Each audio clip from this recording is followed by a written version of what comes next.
Diamond 88.7 FM. Because you're worth it. Because you're worth it. No, you're worth it.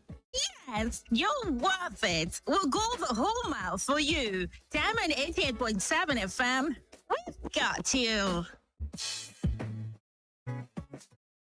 You can only get timely, credible, and reliable news on your shining Supreme station. Diamond 88.7 FM, Ilorin.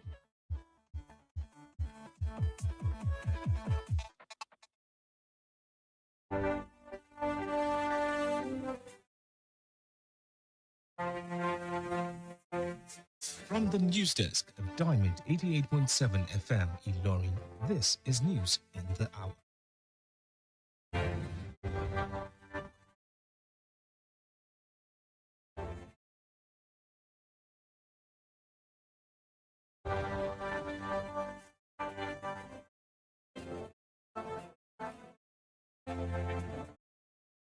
In the headlines,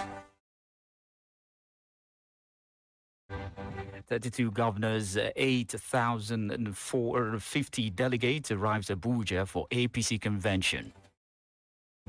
IGP submits state police framework to Senate. Kwara monthly sanitation exercise holds tomorrow.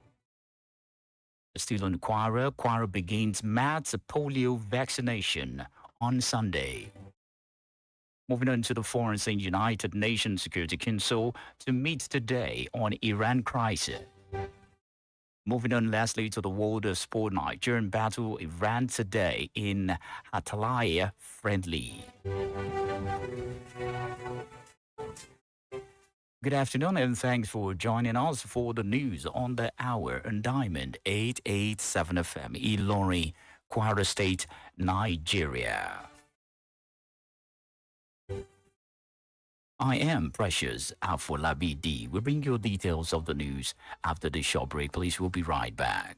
Drug abuse affects both brain and behavior. It has multifaceted impacts on one's body, mind, and nervous system. However, you can avoid being addicted by giving zero tolerance to the use of drugs. Associate yourself with the right persons. Do not give in to peer pressure and learn to handle life's pressure rather than resorting to hard substances. Remember, Diamond 88.7 FM cares for your sound spirit and good health. This message is from Diamond 88.7 FM.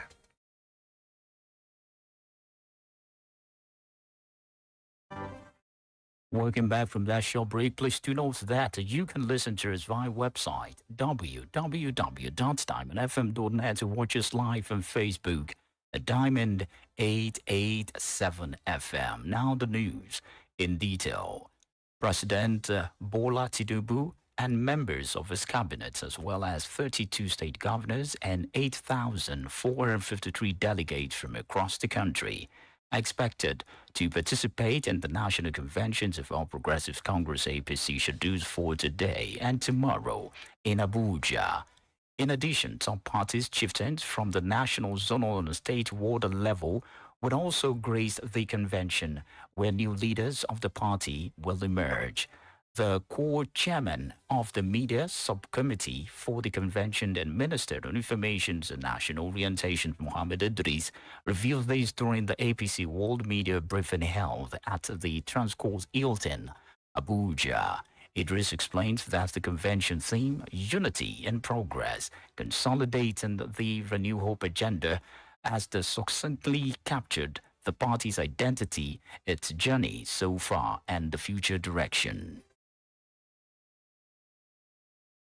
The Inspector General of Police, Tuji Disu, has submitted a comprehensive framework for the establishment of state police to the Deputy President of the Senate, Buru Jibrin, as part of the ongoing effort to decentralize the policing in Nigeria. The framework was represented to Senator Jibrin, and who also chairs the Senate Committee on the review of the 1999 constitutions at the National Assembly in Abuja. And according to the statement signed by the Special Advisor to the Deputy President of the Senate and Media and Publicity, Ismail Madusha, as the 75-page document was submitted on behalf of the IGP by Professor Olu Ogunshaki. who chairs the committee to set up by the Nigerian police force to examine modalities for the creations of the state police. As he noted, that the report was forwarded as the Nigerian police force formal contributions to the constitutional review process. In his response, Senator Chibrin commends the IGP for its proactive approach, noting that the initiative aligns with the security agenda of Bola Ahmed Tinubu. Moving on to Lagos, the newly appointed Commissioner of Police and Lagos State, Tijani Fatai, has vowed to identify efforts against cultism and other violent crimes in a bid to enhance security across the state. Fatai made the pledge while delivering his inaugural address as the 42nd Commissioner of Police of the Lagos State Police Command, outlined a strategy to confront emerging security challenges. He said that the command will adopt proactive and intelligence-driven approaches to crime prevention, stressing that criminal elements will no longer find refuge within the state. Describing his appointment as a court of duty, as the police chief acknowledged the unique security pressure associated with Lagos' position and the Nigerian's commercial nerve center.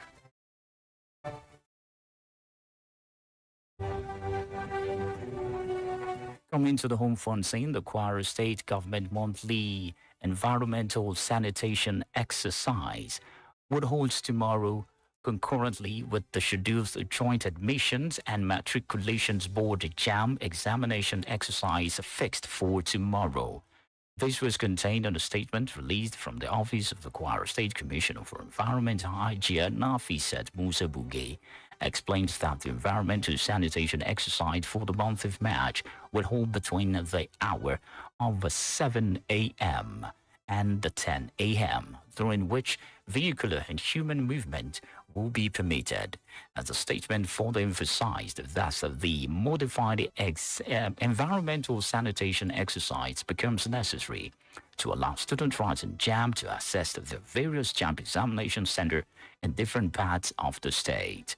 And therefore, charge members of the public to utilize the opportunity of the period to clean broad residential and business environment with a view to sustain a clean and a safe environment across the state. Still in Kwara. The Kwara State government is said to commence a poliomyelitis immunization campaign for children from Sunday, March 29th, 2026, as a social mobilizations officer at the Kwara State Primary Healthcare Development Agency.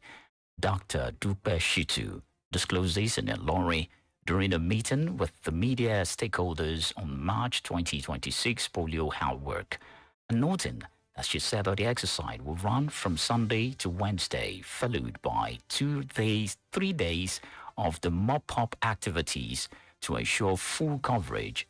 She appealed to parents and the caregivers to present the children for vaccination, stressing that it is a critical thing to safeguarding the health. Also speaking, a social behavioral consultant with the United Nations Children's Fund, UNICEF, Dr. Usman Danlami, said Kwara ranked 11th in polio isolate recorded in 2026. A senior lecturer and public commentator, Malam Yita, has reacted to the controversy surrounding the health conditions of media personalities and influencers Blessing CEO, who recently revealed that she was battling with stage 4 cancer. Speaking on Diamond FM Breakfast Show, monitored by Agnes Adewumi, Malam Yita describes the cancer as a life-threatening disease and said he does not see the situations as a platform for extortion. According to him, reaching stage 4 of the cancer is the peak of the illness and should be taken seriously. Reacting to the medical report questioned, Malam Yita said medical reports are personal and can cause further harm for the influencer, Malamita noted that anyone who has chosen to support her financially is doing so voluntarily and not by force.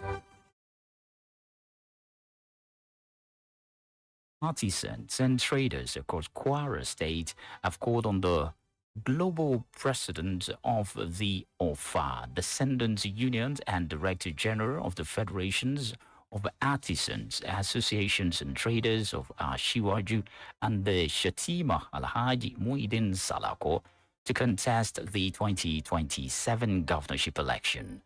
As the call was made by the state coordinator of the artisans groups, Alhaji Suleiman Babatunde Akambi, who also, as Muhyiddin Salako, and APC's towards possesses the exercise character and capacity required to repositions the state of sustainable development.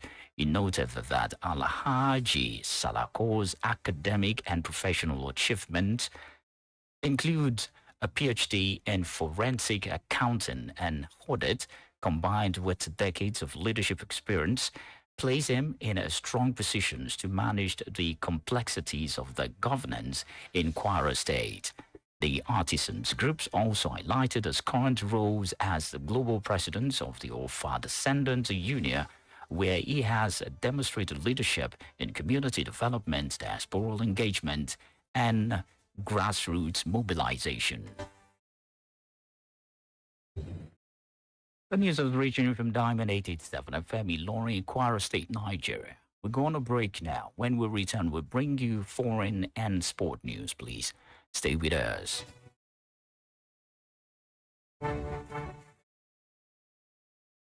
Follow us on social media, Facebook, Twitter, and Instagram at Diamond 887 FM. Diamond FM, shining supreme.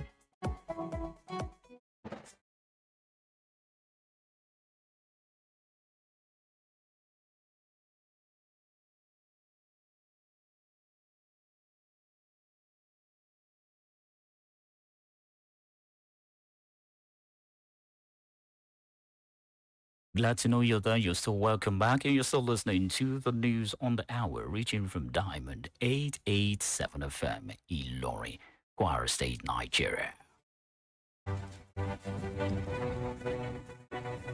Now we move to the foreign scene. The United Nations Security Council will hold closed-door consultations today to discuss strikes on Iran at Moscow request as the Middle East war near its second month. As Russia envoys to the United Nations, Voyang Spoksky, says that the Russian Federation has requested closed-door consultations with the UN Security Council due to the ongoing strike on civilian infrastructure in Iran, including educational and health care facilities.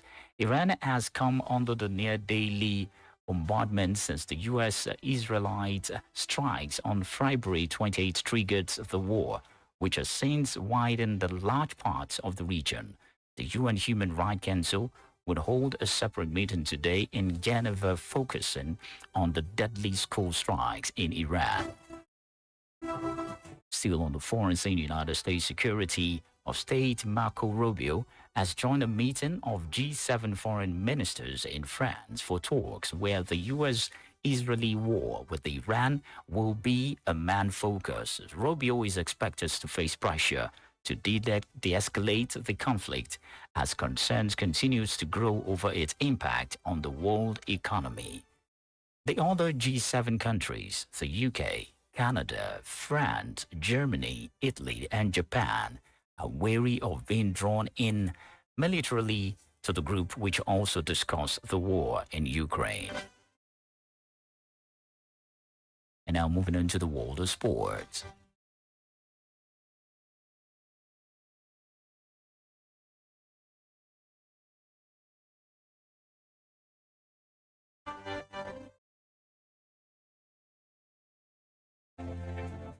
Now moving on to the world of sport, the Super Eagles of Nigeria will return to action for the first time since securing a bronze medal at the 2025 African Cup of Nations when they face Iran in an international friendly at the Antalya Stadium in Turkey this afternoon.